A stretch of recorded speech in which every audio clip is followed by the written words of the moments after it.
คนที่ประสบความสำเร็จทุกคนบนโลกนี้ครับเขาเป็นคนขยันเขาทำงานหนักมากแต่อีกแฟกเตอร์หนึ่งที่เขาให้ความสำคัญไม่แพ้กันเลยก็คือการมองผลลัพธ์ระยะยาวครับในอีพิโซดนี้ครับผมมีโอกาสได้อ่านหนังสือ The Long Game ครับอย่างที่ผมได้บอกไปในตอนแรกครับการขยันเป็นเรื่องที่สำคัญการทำงานหนักยังเป็นเรื่องที่จำเป็นในการประสบความสำเร็จแต่อีกสิ่งหนึ่งที่สำคัญไม่แพ้กันและเรามองข้ามไม่ได้ก็คือการมีเป้าหมายระยะยาวการมีวิสัยทัศน์การมีวิชั่นผมค่อนข้างมั่นใจว่าคุณผู้ฟังที่ฟังผมอยู่เป็นคนขยันเป็นคนทำงานหนักแต่หลังจากนี้เราจะไม่ขยันเพียงอย่างเดียวครับเราจะมีวิสัยทัศน์กับสิ่งที่เราทำวันนี้เราจะมาค้นหาวิสัยทัศน์ผ่านหนังสือ The Long Game You are นะครับ listening to The Library Podcast.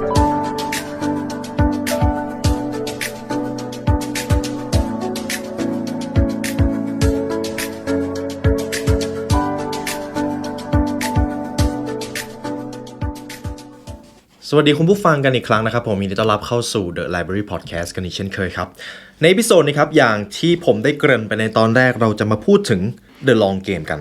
ทำไมเราจะต้องสนใจเป้าหมายระยะยาวด้วยผมต้องบอกก่อนเลยว่าหนึ่งในสิ่งที่เป็นกรอบความคิดของทุกความสำเร็จเลยก็คือ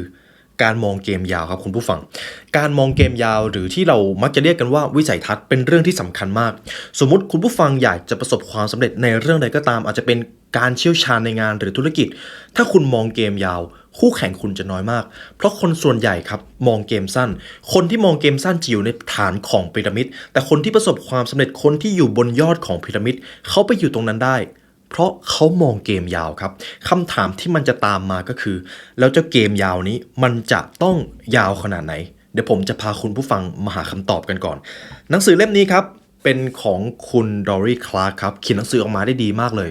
สำนักพิมพ์ในวันนี้ครับสำนักพิมพ์อมรินทร์ How to ก็อยู่คู่กับช่อง The Library มานานมากก็ขอบคุณครับในวันนี้ครับจะเกี่ยวกับเรื่องของความสำเร็จทั้งหมดเลยคุณดอรี่ครับเขาได้เขียนไว้ก่อนว่าหนึ่งในปัจจัยที่ทำให้คนไม่ประสบความสำเร็จครับเป็นเพราะว่าคนเหล่านั้นมัวแต่สนใจเป้าหมายระยะสั้นครับการมีเป้าหมายเป็นเรื่องที่ดีครับการมีเป้าหมายระยะสั้นก็ยังเป็นเรื่องที่ดีแต่ถ้าคุณอยากจะประสบความสำเร็จให้สูงมากที่สุดคุณจะต้องมีเป้าหมายระยะยาวอย่างหลีกเลี่ยงไม่ได้เดี๋ยวผมจะยกตัวอย่างสถานการณ์ให้คุณผู้ฟังลองคิดตามในทุกวันนี้โลกเปลี่ยนแปลงเร็วใช่ไหมครับตอนแรกจะเป็นโลกของวูก้าตอนนี้เป็นโลกของบาร์นี่ไปแล้วการเปลี่ยนแปลงจากอีกฟากโลกหนึ่งสามารถส่งอิทธิพลมาจนถึงอีกฟากโลกหนึ่งได้การเปลี่ยนแปลงมันเร็วมากจริงๆถ้าเรามองแต่เกมสั้นครับเวลาเราเจอการเปลี่ยนแปลงเราจะต้องเปลี่ยนทุกอย่างเลยและคุณผู้ฟังลองคิดดูว่าคุณจะต้องใช้ทรัพยากรเวลาเยอะขนาดไหนในการที่จะต้องตามทันทุกเทรนด์เลยแต่ถ้าคุณมองเกมยาวสมมติคุณผู้ฟังจะทำธุรกิจคุณมีแก่นอยู่แล้วว่าอีก10 ปีนี่คือสิ่งที่ผู้คนจะมองธุรกิจของเราแบบไหนแต่ถ้าคุณผู้ฟังมีเป้าหมายระยะยาวคุณตั้งไว้เลยว่าอีก10 ปีความสำเร็จที่เรานิยามไว้จะต้องเป็นแบบนี้คุณจะมีหลักให้ยึดครับในอีก10 ปีข้างหน้าคุณรู้แล้วคุณจะไปทางไหนเวลาคุณเจอโอกาสอะไรใหม่ๆก็ตามต่อให้มันจะเป็นโอกาสที่ดีขนาดไหนแต่มันไม่ได้ตอบโจทย์กับกลยุทธ์ระยะยาวคุณก็จะไม่รับครับคุณก็จะปฏิเสธโอกาสเหล่านั้นไปสิ่งที่คุณจะได้รับมาก็คือเวลาครับคุณจะได้เวลาทำในสิ่งที่ตรงกับกลยุทธ์ระยะยาวมากที่สุดนี่จึงเป็นความสำคัญมากที่ว่าทำไมการมีเป้าหมายระยะยาวเป็นเรื่องที่สำคัญซึ่งคนดอริคาร์เขาก็ยังได้เขียนครับการที่เราเห็นถึงปัญหาของระยะสั้นเราจะค่อยๆมอบเครื่องมือทีละชิ้นสำหรับการคิดผลในระยะยาวการรู้จักปฏิเสธแม้แต่กับเรื่องดีๆก็ยังเป็นเรื่องที่สำคัญเพราะเวลาในชีวิตของเรามีจำกัดใช่ไหมครับหัดเล่นเกมยาวให้เป็นและมองไปยังเป้าหมายที่คุณอยากบรรลุมากที่สุดนี่คือแก่นที่สำคัญที่สุดของหนังสือเล่มนี้ครับและเช่นเคยครับหากคุณผู้ฟังอยากได้เนื้อหาจากหนังสือ The Long Game ครบถ้วนคุณผู้ฟังสามารถซื้อหนังสือเล่มนี้ได้จาก The Library Shop นะครับเป็นหนังสืออีกเล่มหนึ่งที่สามารถนิยามความสำเร็จในชีวิตของพวกเราทุกคนได้ชัดเจนมากเรามาดูกันในส่วนที่1ของหนังสือเล่มนี้ครับคุณดอรี่เขาได้พูดถึงเรื่องของความยุ่งคุณผู้ฟังสงสัยไหมว่าทำไมคนส่วนใหญ่ยุ่งมากเลยแต่ทำไมคนที่ประสบความสำเร็จกลับเป็นคนส่วนน้อยและเขาดูไม่ยุ่งเขาดูสามารถจัดการอะไรได้หลายอย่างมากสิ่งที่เขาทำมันมี productivity สูงมากและเขาก็ดูไม่ยุ่งด้วยคุณผู้ฟังสงสัยไหมครับนี่แหละครับหนังสือเล่มนี้จะอธิบายให้ฟังคุณดอรี่เขาบอกว่ามืออาชีพมากพรสวรรค์หลายคนดำเนินชีวิตไปอย่างไร้ทิศทางพวกเขากระโดดจากหน้าที่หนึ่งไปยังอีกหน้าที่หนึ่งการมีงานยุ่งมันอาจจะดูเหมือนหนทางสู่ความสำเร็จย้ำนะครับ มันดูเหมือนครับแต่ถ้าหากไม่มีเวลาให้ทบทวนตัวเองคุณอาจจะเห็นปัญหาที่มันจะปรากฏขึ้นเพราะส่วนใหญ่แล้วเวลาเรายุ่งครับหากเรารู้สึกยุ่งจริงๆมันมีความเป็นไปได้มากว่าเรากำลังลงแรงไปผิดจุดครับเพราะถ้าเราทำอะไรที่มันสำคัญจริงๆคุณจะไม่รู้สึกยุ่งถ้าคุณมีแผนและกลยุทธ์ระยะยาวคุณจะไม่รู้สึกยุ่งเลยเพราะคุณรู้ว่าคุณทำไปทำไมพอถึงตรงนี้ครับผมจะนำงานวิจัยมาให้คุณผู้ฟังงานวิจัยของ McKinsey ครับแสดงให้เห็นว่าพนักงานบริษัทใช้เวลาทั้งหมด 28% ไปกับการจัดการอีเมลครับผมขอถามคุณผู้ฟังตรงๆเลยว่าการจัดการอีเมลมันสำคัญขนาดนั้นไหมครับแต่พนักงานบริษัทใช้เวลาถึงเกือบ 30% ครับไปกับการจัดการอีเมลส่วนการศึกษาโดย Atlassian Group ครับเขาบอกว่าคนทำงานมีประชุมเฉลี่ย62ครั้งต่อเดือน1เดือนมี30วันแต่พนักงานบริษัทส่วนใหญ่ประชุม62ครั้งต่อเดือนซึ่งมันกินเวลามากผมเข้าใจเลยว่าในการทำงานบริษัทตัวผมเองก็เป็น CEO ของ The Library Learn ผมบอกเลยว่าการประชุมเนี่ยน้อยมากถ้าไม่สำคัญจริงๆจะไม่ประชุมและในการประชุมแต่ละครั้งผมจะตั้งเป้าไว้เลยว่าการประชุมในครั้งนี้จะต้องได้ผลลัพธ์อะไรบ้างเราจะมีหัวข้ออะไรผมจะต้องเขียนหัวข้อให้ชัดเจนมากที่สุดก่อนที่จะประชุมเพราะถ้าเราไม่มีหัวข้อถ้าเราไม่มีแก่นการประชุมนั้นมันจะเสียเวลาและหลายครั้งมันจะไม่ได้อะไรกลับมาเลยและอีกเรื่องหนึ่งครับที่ผมมักจะพูดค่อนข้างบ่อยว่าทำไมคนส่วนใหญ่ถึงทำตัวเหมือนยุ่งมีผลการวิจัยหนึ่งจากซิลเวียเบเลซ่าครับแห่งโรงเรียนธุรกิจโคลัมเบียเขาแสดงให้เห็นเลยว่าการมีงานยุ่งครับมันเปรียบเสมือนการได้สื่อว่าคนคนนั้นมีสถานะทางสังคมที่สูงครับดังนั้นครับผลจากงานวิจัยนี้เขาจึงเขียนว่าการบอกคนอื่นว่ายุ่งและทำงานอยู่ตลอดเวลาจึงเป็นการบอกโดยในว่าเราเป็นที่ต้องการของผู้อื่นมันช่วยให้เรารู้สึกได้ยกระดับสถานะของตัวเองทีนี้ผมจะถามคุณผู้ฟังว่าคุณเคยใช้ความยุ่งเป็นสถานะทางสังคมหรือเปล่าหากคุณใช้เวลาส่วนใหญ่ไปกับความยุ่งความ productive จะลดลงมาครับความยุ่งกับความ productive เป็นเรื่องคนละเรื่องกันดังนั้นครับจากบทสรุปของบทที่1ผมอาจจะบอกได้เลยว่ายิ่งเรายุ่งมากเท่าไหร่เราอาจกำลังพาตัวเองออกห่างจากความสำเร็จมากขึ้นเท่านั้นความสำเร็จไม่ต้องใช้ความยุ่งครับและเมื่อใดก็ตามที่เรามีแผนที่ชัดเจนมากพอว่าสิ่งที่สำคัญจริงๆเราควรจะทำอะไรบ้างซึ่งจริงๆแล้วใน1วันมันไม่ควรมีเกิน5อย่างครับนั่นแหละครับหนึ่งในวิธีกำจัดความยุ่งและคุณจะรู้สึกดีกับงานที่ทำมากขึ้นเป็นเท่าตัวซึ่งตรงนี้ครับผมเองก็มีโอกาสได้คุยกับท่านผู้บริหารในบริษัทที่ผมไปบรรยายหลายครั้งที่ผมเริ่มได้ยินแล้วว่าผู้บริหารเขามองว่าคนที่ทำตัวยุ่งอยู่ตลอดเวลา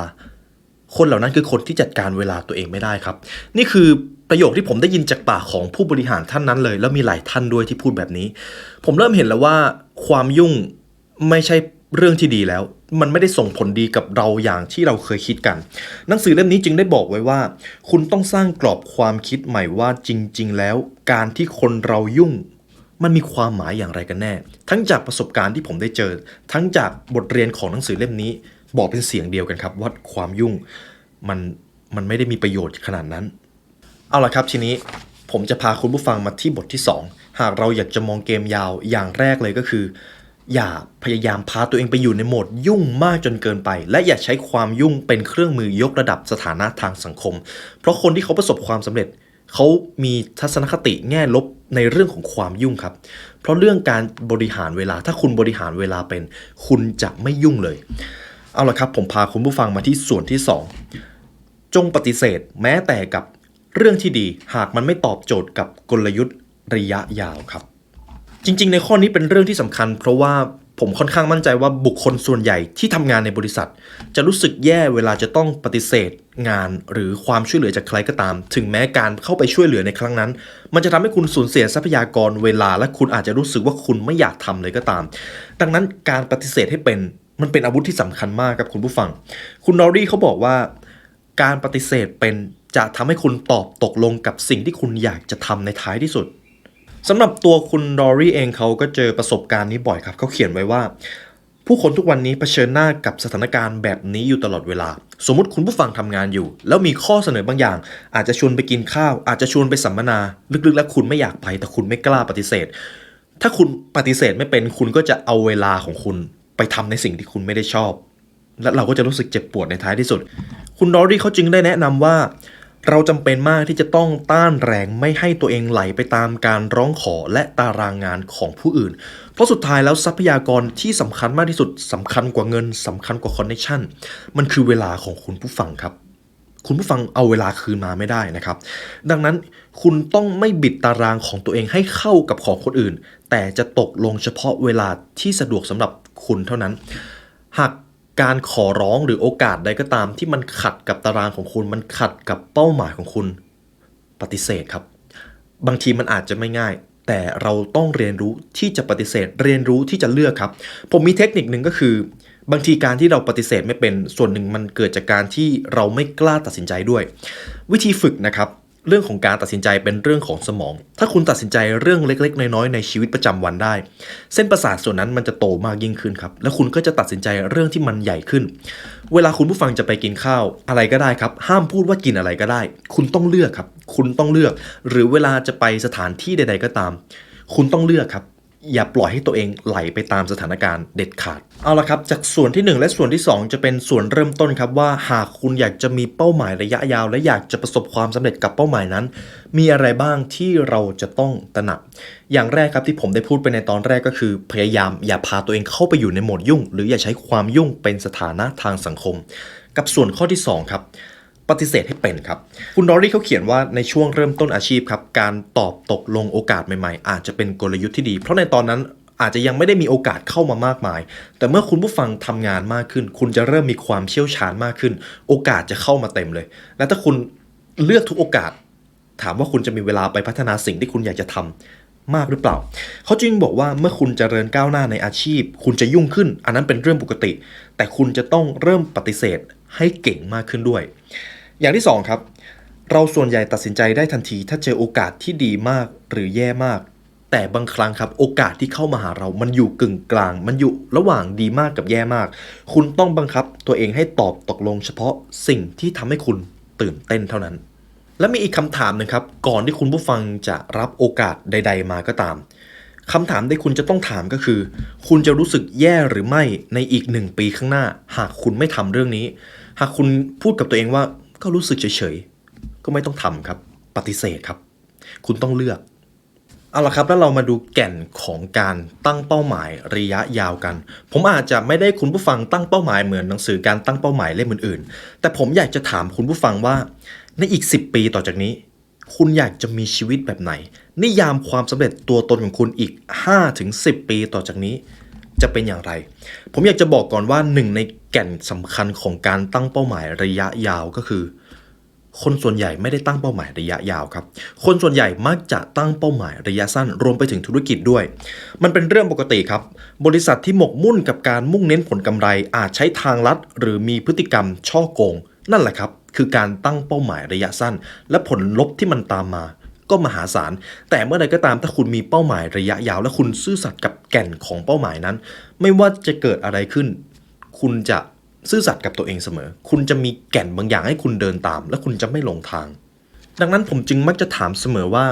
ตัวตนในอีก5 ปีหรือ10 ปีต่อจากนี้คุณอยากให้คนคนนั้นเป็นแบบไหนความสำเร็จของธุรกิจที่คุณทำอยู่5 ปีถึง10 ปีต่อจากนี้ผู้คนจะนึกถึงธุรกิจคุณอย่างไรหรือถ้าเป็นไปได้ลองตั้งเป็นช่วงอายุคนเลยก็ได้ครับแต่ผมว่าอันนั้นน่าจะไกลไปหน่อยแต่การมีเป้าหมายไกลยิ่งดีครับเป้าหมายที่อาจจะอยู่ห่างไปถึงช่วงอายุคนมันอาจจะไม่ได้ชัดเจนมากแต่เป้าหมายช่วง5 ปีถึง10 ปีคุณจะต้องตอบให้ได้เมื่อคุณมีเป้าหมายระยะยาวคุณจะแข่งกับคนจำนวนน้อยครับและทีนี้สมมุติว่าคุณผู้ฟังทำงานหนึ่งอยู่คุณมีแพชชั่นกับงานนี้มากและคุณมีวิสัยทัศน์ระยะยาวด้วยเมื่อนั้นแหละครับคุณจะไม่ได้ทำงานเพื่อเงินแล้วคุณจะทำงานเพื่อสิ่งที่มันยิ่งใหญ่กว่านั้นและเงินจะเป็นรางวัลตอบแทนให้กับตัวคุณเอง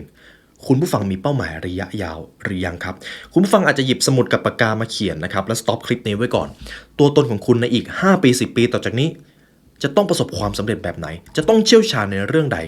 และทีนี้คุณผู้ฟังก็อาจจะสงสัยว่าอ้าวแล้วถ้าตั้งเป้าหมายระยะยาวแล้วมันเกิดการเปลี่ยนแปลงบางอย่างแล้วจะต้องเปลี่ยนแปลงเป้าหมายล่ะก็แค่เปลี่ยนครับแค่เปลี่ยน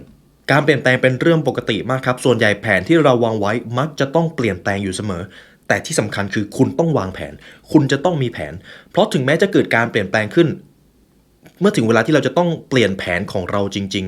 มันจะเปลี่ยนไปไม่ไกลครับเพราะว่าเรามีแก่นอยู่เรามีแก่นเป้าหมายระยะยาวของเราอยู่ก่อนแล้วคุณนอรี่เขาจึงได้เขียนไว้เลยว่าเมื่อพูดถึงการคิดระยะยาวเรามักจะคิดว่าเราจะต้องรู้คำตอบล่วงหน้าซึ่งจริงๆมันเป็นไปไม่ได้ครับเราไม่มีทางรู้เลยว่าอนาคตมันจะเกิดอะไรขึ้นไม่มีทางที่เราจะรู้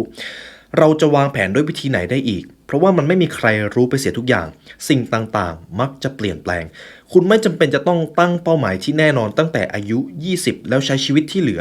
ทำให้มันเป็นจริงแต่เมื่อคุณผู้ฟังมีแผนระยะยาวครับทุกๆก้าวที่คุณก้าวไปมันจะเป็นการ connecting the dot อย่างมีกลยุทธ์ถ้าคุณเอาแต่ก้มหน้าก้มตาทำงานเนิ่นนานอย่างไม่มีวิสัยทัศน์สุดท้ายคุณก็จะรู้สึกติดขัดหรือเบื่อหน่ายกับชีวิตเบิร์นเอาท์นั่นแหละครับส่วนใหญ่นะครับเมื่อใดก็ตามที่ผู้คนคนนั้นทำงานโดยไม่มีวิสัยทัศน์เขาจะรู้สึกไม่ชอบงานที่ตัวเองทำเขาจะรู้สึกหมดไฟแต่เมื่อใดก็ตามที่คุณขยันอย่างมีวิสัยทัศน์คุณรู้ว่าการขยันในครั้งนี้จะทำให้คุณเติบโตไปยังจุดไหนนั่นแหละครับคือจุดที่สร้างแพชชั่นในหัวข้อหลักอีกส่วนหนึ่งที่ผมอยากจะพูดก็คือไม่ว่าอะไรก็ตามครับคิดล่วงหน้า10 ปีและต้องเริ่มคิดตั้งแต่วินาทีนี้ด้วยคุณดอรี่ครับเขาเขียนไว้ว่าเรามักจะประเมินสิ่งที่เราทำไหวใน1 วันสูงเกินไปแต่เราประเมินสิ่งที่เราทำไหวใน1 ปีต่ำเกินไปครับหนึ่งในเหตุผลที่สำคัญของการมองเกมยาวไปจนถึง10 ปีก็คือหากคนอื่นๆคิดล่วงหน้าสัก 2-3 เดือนหรือ 2-3 ปีคุณอาจสร้างข้อได้เปรียบในการแข่งขันมากมายให้กับตัวเองได้หากคุณเต็มใจที่จะไปอย่างช้าๆบางครั้งคุณอาจต้องข้ามผ่านการสูญเสียหรือความล้มเหลวในระยะสั้นการมองเกมยาวครับบางทีคุณอาจจะต้องยอมแลกสิ่งดีๆในระยะสั้นแต่มันคุ้มค่าเสมอและคุณจะเป็นคนที่มีวิสัยทัศน์ผู้นำที่เก่งครับผมมีโอกาสได้ไปดูถอดบทเรียนของบริษัทที่ประสบความสำเร็จผมเห็นได้ชัดเลยว่าหลายองค์กรเขาจะตัดเรื่องของผลประโยชน์ระยะสั้นออกไปทั้งหมดเลยเขามี why ของเขาครับคุณผู้ฟังยังจำหนังสือ Start with Why ได้ไหมครับ why ก็คือแก่นแท้หรือเหตุผลที่เขาลงมือทำหรือสร้างบริษัทนั้นขึ้นมาทุกบริษัทจะมี why ครับแล้ว why ของพวกเขาแข็งแกร่งมากอะไรก็ตามหากเป็นผลประโยชน์ระยะสั้นแต่ไม่ตรงกับ why ของเขาเขาจะไม่เอาผลประโยชน์นั้นเลยเขาจะมองโอกาสใหม่นั่นคือแก่นที่ทำให้เขาประสบความสำเร็จครับบางครั้งเขาอาจจะทำดูเหมือนว่าเขาล้มเหลวในระยะสั้นแต่พอผ่านไป5 ปีผ่านไป10 ปีกลับกลายเป็นว่าผู้คนจดจำบริษัทและธุรกิจเหล่านั้นผมจะยกตัวอย่างแบรนด์หนึ่งครับคุณผู้ฟังหลายท่านน่าจะเคยเข้าไปใช้ก็คือแบรนด์มูจิก็คือเป็นแบรนด์ที่ไม่มีแบรนด์ครับนี่คือสโลแกนของเขาแบรนด์มูจิครับหากคุณผู้ฟังมีโอกาสได้เข้าไปในร้านนั้นทุกอย่างจะดูเรียบง่ายมากแล้วก็จะไม่มีแบรนด์เนี่ยไปติดอยู่ที่เสื้อผ้าหรือสิ่งของเลยนั่นคือแบรนด์มูจิครับในขณะที่โลกยุคใหม่ให้ความสำคัญกับการมีแบรนด์ให้ความสำคัญกับการเปลี่ยนแปลงมากเทรนด์เสื้อผ้าเทรนด์ของใช้จะต้องมีการเปลี่ยนแปลงรูปแบบมีการเปลี่ยนแปลงดีไซน์ตลอดเวลาแต่มูจิทำตรงกันข้ามเลยครับหนึ่งในเหตุผลนั้นก็คือมูจิมีเป้าหมายระยะยาวครับเป้าหมายระยะยาวนั้นก็คือจะต้องเป็นแบรนด์ที่เรียบง่ายให้ได้มากที่สุดมูจิตั้งใจที่ว่าเขาไม่ได้ขายแค่สินค้าแต่เขาจะขาย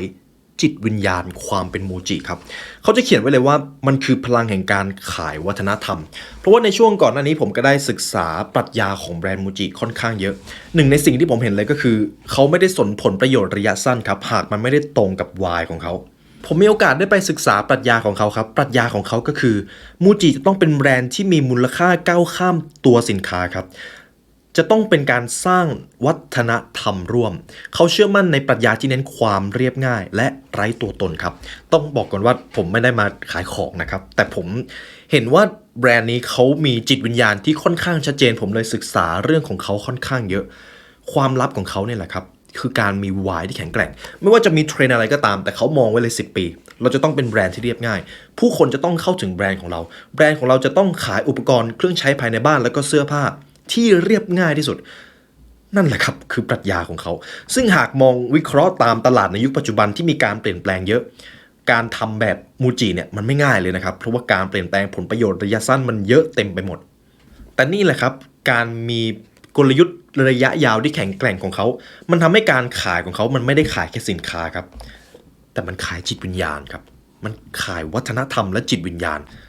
หรือแม้แต่แบรนด์ Apple ครับแบรนด์ Apple เขาไม่ได้ขายแค่สินค้าครับแต่เขาขายจิตวิญญาณของเทคโนโลยีและคนคิดต่างเข้าไปด้วยในวันที่สตีฟ จ็อบส์ขึ้นไปบนเวทีครับเขาก็บอกเลยว่า Apple เกิดมาเพื่อท้าทายความเชื่อเก่าๆและพวกเขาต้องการที่จะสร้างนวัตกรรมใหม่ ที่คิดต่างนั่นก็คือ Why ของแบรนด์ Apple เขามีเป้าหมายระยะยาวครับหรือถ้าให้ผมพูดถึงแบรนด์กาแฟที่เราคุ้นเคยกันดีก็คือ Starbucks ครับ Starbucks ไม่ได้ขายแค่กาแฟครับเขาขายวิถีชีวิต Starbucks ครับเขามี Why ของเขาแข็งแกร่งเลยว่าเราจะต้องเป็นบ้านหลังที่2ของผู้ชื่นชอบกาแฟการดื่มกาแฟเป็นเพียงแค่กิมมิคครับแต่สิ่งที่อยู่นอกเหนือจากนั้นไม่ว่าจะเป็นมารยาทของพนักงานหรือการที่ทำให้ลูกค้าสบายใจทุกครั้งเวลาที่เข้ามาในร้านนั่นแหละครับคือเป้าหมายระยะยาวของเขาสมมุตินะครับผมจะเปิดร้านกาแฟแล้วถ้าผมตั้งราคาแบบ Starbucks เลยแน่นอนผมเจ๊งแน่ๆถ้าผมมองเป้าหมายระยะสั้นผมเจ๊งแน่ๆแต่ Starbucks เขามีแก่นระยะยาวของเขาอยู่แล้วเขามองเลยว่าอีก10 ปีคนจะต้องมองว่าเราเป็นบ้านหลังที่2ให้ได้และนี่แหละครับคืออิทธิพลของการมีเป้าหมายระยะยาวทีนี้ถ้ามองในตัวบุคคลผมก็เลยถามคุณผู้ฟังค่อนข้างบ่อยว่าเป้าหมายระยะยาวของคุณผู้ฟังคืออะไรและที่สำคัญเลยคือเวลาคุณผู้ฟังมีเป้าหมายระยะยาวคุณจะใช้ทรัพยากรเวลาได้อย่างมีประสิทธิภาพครับผมจะเอาบทส่งท้ายของหนังสือ The Long Game มาให้คุณผู้ฟังครับกุญแจหลัก3ประการสู่การเป็นนักคิดระยะยาวถ้าเราอยากจะเป็นคนที่ยึดมั่นในการมีกลยุทธ์ระยะยาวเราจะต้องมีกุญแจอะไรบ้างหนังสือเล่มนี้เขาได้บอกไว้ครับคุณดอรี่เขาบอกว่าทุกคนอยากจะเป็นนักคิดเชิงกลยุทธ์ให้มากขึ้นและอยู่เหนือความวุ่นวายอึกระทึกในแต่ละวันหนังสือเล่มนี้เราจะมาพูดถึงกลยุทธ์ต่างๆครับกลยุทธ์ที่1ก็คือความเป็นอิสระครับความเป็นอิสระส่วนหนึ่งคือการกล้าตัดสินใจการกล้าเลือกเพราะถ้าคุณไม่กล้าตัดสินใจคุณกำลังพาชีวิตตัวเองไหลไปตามสถานการณ์นั่นแหละครับคือการจำกัดอิสรภาพในชีวิตการคิดระยะยาวคือการเชื่อมั่นในตัวเองครับการเชื่อมั่นในตัวเองคุณก็จะมีวิสัยทัศน์ในท้ายที่สุดสังคมของเรามีความกดดันในการสร้างความพึงพอใจในระยะสั้นมากจนเกินไปจนมีคนส่วนน้อยและคนส่วนน้อยเท่านั้นแหละครับที่จะประสบความสำเร็จเพราะคนเหล่านั้นเขามีวิสัยทัศน์ในการเป็นอิสระหนึ่งในสิ่งที่จะทำลายอิสรภาพของคนคนหนึ่งได้มากที่สุดก็คือการยอมรับข้อตกลงเพียงเพราะคุณไม่อยากทำให้ใครก็ตามผิดหวังหรือยอมทำงานที่ยิ่งใหญ่ที่คนอื่นชื่นชมแต่กลับทำให้คุณรู้สึกย่ำแย่ภายในตัวเองนั่นคือสิ่งที่จำกัดอิสรภาพของผู้คนส่วนใหญ่ในทุกวันนี้ดังนั้นครับคุณผู้ฟังเชื่อมั่นในตัวเองและมีวิสัยทัศน์กับสิ่งที่คุณกำลังทำอยู่กุญแจอันที่2ครับความอยากรู้อยากเห็นหรือการเลือกที่จะเรียนรู้ให้มากขึ้นครับความสำเร็จอิสรภาพของคุณจะไปได้ไม่ไกลเกินกว่าความรู้ที่คุณมีบางคนอาจจะพอใจที่จะใช้ชีวิตตามแผนที่นำทางที่คนอื่นวางไว้สำหรับพวกเขาแต่ท้ายที่สุดแล้วคนเหล่านั้นกลับรู้สึกมีชีวิตที่ไม่เติมเต็มในท้ายที่สุดเพราะเขาไม่ได้เลือกอะไรให้ตัวเองเลยเขาไม่เคยตั้งคำถามหรือไต่ตองทางเลือกอื่นแต่ไม่ว่าอย่างไรแน่นอนครับเราอาจไม่รู้เส้นทางที่ถูกต้องสำหรับตัวเราเองและไม่มีใครรู้ตั้งแต่แรกครับแต่คุณสมบัติหนึ่งที่จะนำคุณไปสู่เส้นทางดังกล่าวเส้นทางที่คุณจะได้ทำในสิ่งที่คุณรักคือความอยากรู้อยากเห็นครับสมมุติตอนนี้คุณผู้ฟังทำงานที่ตัวเองไม่ได้รักสิ่งหนึ่งที่คนประสบความสำเร็จเขาจะแนะนำเลยก็คือตอนนี้คุณตั้งใจทำงานของคุณให้เต็มที่ไปก่อนทำให้เต็มที่ไปเลยแล้วท้ายที่สุดคุณต้องทำอย่างมีวิสัยทัศน์และเมื่อถึงวันใดวันหนึ่งคุณจะเจอโอกาสใหม่เมื่อถึงวันนั้นแหละครับคุณจะได้ทำในสิ่งที่คุณรักดังนั้นทำสิ่งที่คุณทำในตอนนี้ให้เต็มที่บางทีคุณอาจจะเจอแพชชั่นใหม่ก็ได้และกุญแจอย่างที่3ครับความยืดหยุ่นครับเวลาคุณผู้ฟังมีเป้าหมายและคุณได้ลงมือทำคุณล้มเหลวแน่ๆคุณจะมีเรื่องให้ต้องล้มเหลวแน่ๆแต่ความล้มเหลวนั้นคือบันไดสู่ความสำเร็จครับอย่าได้กลัวความล้มเหลวเด็ดขาดความล้มเหลวจะเป็นบันไดเมื่อคุณมองย้อนกลับไปไม่ว่าอย่างไรคุณจะขอบคุณความล้มเหลวนั้นเสมอความล้มเหลวคือการทดสอบครับคุณสตีฟ จ็อบส์ครับครั้งหนึ่งเขาถูกไล่ออกจากบริษัทของตัวเองมันเป็นเรื่องใหญ่มากหรือแม้แต่คุณอีลอน มัสก์เขาก่อตั้ง SpaceX มาจรวดจะต้องระเบิดถึง3 ลำถึงจะประสบความสำเร็จในครั้งที่4และถ้าครั้งที่4นั้นไม่ประสบความสำเร็จ SpaceX จะต้องปิดตัวลงนั่นแหละครับคือหลักของความล้มเหลวความล้มเหลวไม่ได้ทำลายใครครับเพราะท้ายที่สุดแล้วความล้มเหลวสร้างสิ่งที่มันยิ่งใหญ่กว่านั้นออกมาเสมอครับเราทุกคนต่างมีความสามารถที่จะนำความเชี่ยวชาญคุณมีความสามารถที่จะพัฒนาเทคนิคใหม่ๆคุณผู้ฟังกลายเป็นนักคิดระยะยาวที่ดีกว่าเดิมได้เสมอครับหากมี100 คนปฏิเสธงานที่คุณทำนั่นแหละครับเป็นเรื่องที่ดีเพราะว่าหากมีแค่1 หรือ 2 3 คนมันไม่ตื่นเต้นครับมันไม่ใช่สิ่งที่จะทำให้คุณเก่งขึ้นเลยด้วยซ้ำแต่เมื่อคุณรับคำปฏิเสธได้มากพอรับความล้มเหลวได้มากพอนั่นแหละครับความสำเร็จของคุณและสุดท้ายนี้ครับรางวัลใหญ่จะเป็นของคนที่รู้จักเล่นเกมยาวเสมอกล้าทำในสิ่งที่ต้องท รอในสิ่งที่ต้องรอเพื่อไปถึงเป้าหมายที่ยิ่งใหญ่กว่าในโลกที่บ้าความสำเร็จระยะสั้นคุณผู้ฟังเอากลยุทธ์การมองเกมยาวครับไปสร้างอิทธิพลให้โลกใบนี้ท้ายที่สุดแล้วนั่นคือชีวิตที่เติมเต็มครับคุณจะไม่สนใจผลประโยชน์ระยะสั้นเพราะคุณรู้ว่าในอีก10 ปีต่อจากนี้ตัวท่านจะเป็นใครครับนี่ก็เป็นบทเรียนจากหนังสือ The Long Game ที่ผมสรุปมาให้คุณผู้ฟังนะครับเป็นเรื่องของการมองเกมยาวผมมีโอกาสได้อ่านหนังสือเล่มนี้ของคุณดอรี่แล้วรู้สึกว่ามันทำให้ผมเข้าถึงเหตุผลที่ว่าทำไมเราจะต้องมีเป้าหมายระยะยาวได้มากขึ้นการมี why ที่แข็งแกร่ง why นั้นก็คือเหตุผลที่ว่าทำไมผู้คนจะต้องสนใจในสิ่งที่คุณทำและเหตุผลที่คุณทำจริงๆมันคืออะไรสุดท้ายแล้ว why ของเรามักจะไม่ใช่เรื่องของเงินครับแต่มันเป็นสิ่งที่ยิ่งใหญ่กว่านั้นเพราะเงินชื่อเสียงหรืออะไรก็ตามที่อยู่ในข่ายของผลประโยชน์มันมักจะเป็นรางวัลระหว่างทางครับเพราะว่าสิ่งที่มันยิ่งใหญ่กว่านั้นมันคือเกมยาวที่คุณได้ตั้งเอาไว้ และถ้าในวันนี้คุณผู้ฟังฟังมาถึงตรงนี้ก็ขอบคุณและเป็นเกียรติมากที่ได้มาเรียนรู้ด้วยกันครับหากคุณผู้ฟังอยากซื้อหนังสือเล่มนี้ครับคุณผู้ฟังสามารถซื้อได้จาก The Library Shop นะครับเดี๋ยวผมจะทิ้งลิงก์ไว้ให้ข้างล่างหรือถ้าคุณผู้ฟังอยากเรียนรู้ผ่านการฟังครับคุณผู้ฟังสามารถฟัง Audio Book ผ่านแอปพลิเคชัน Storytel ในราคาส่วนลดนะครับเดี๋ยวผมจะทิ้งลิงก์ไว้ข้างล่างเช่นกันในวันนี้ครับได้เวลาอันสมควรแล้วทีมงาน The Library และตัวผมเองขอลาไปก่อนขอให้วันนี้เป็นวันที่ดีของทุกท่านครับสวัสดีครับ